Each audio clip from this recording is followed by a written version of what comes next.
Amerika Birleşik Devletleri Senatosu, Çin'in Uygur Türklerine uyguladığı baskı karşısında Washington'u harekete geçirecek yasayı gündeme aldı.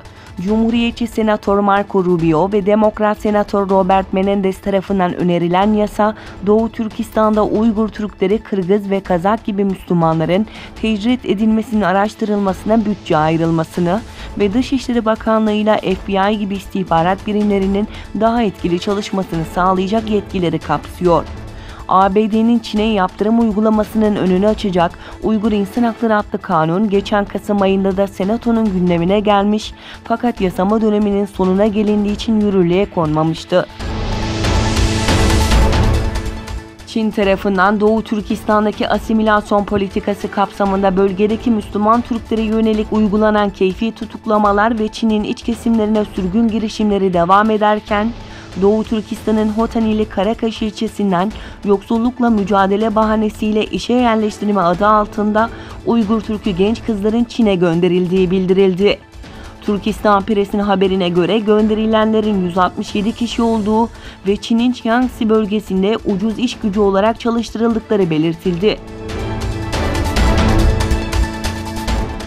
Niğde ve Gaziantep'ten Çin'e karşı protesto gösterileri düzenlendi. Niğde El Ele Derneği ve bazı sivil toplum örgütlerinin desteğiyle Çin'in Doğu Türkistan'da uyguladığı politikaları protesto etmek için yürüyüş düzenlenirken, diğer yandan Gaziantep Dernekler Konfederasyonu, Doğu Türkistan'da yaşanan olaylar hakkında basın açıklaması yaparak Uygur Türklerinin yanında olduklarını gösterdiler. Ayrıca Hollanda'nın başkenti Amsterdam'da Doğu Türkistan sergisi açıldı. Halka Doğu Türkistan'da yaşanan zulümler anlatıldı. Libya açıklarında 120 göçmeni taşıyan bir botun battığı, aralarında 2 bebeğin ve bir hamile kadının da olduğu 117 kişinin boğulduğu, sadece 3 kişinin kurtarıldığı açıklandı. İtalyan basınının aktardığı haberlere göre Libya'nın Garibaldi kentinden hareket eden şişme botun yaklaşık 10 saatlik yolculuğun ardından sönmeye başlamasıyla Trablus'un 45 mil açığında battığı belirtildi.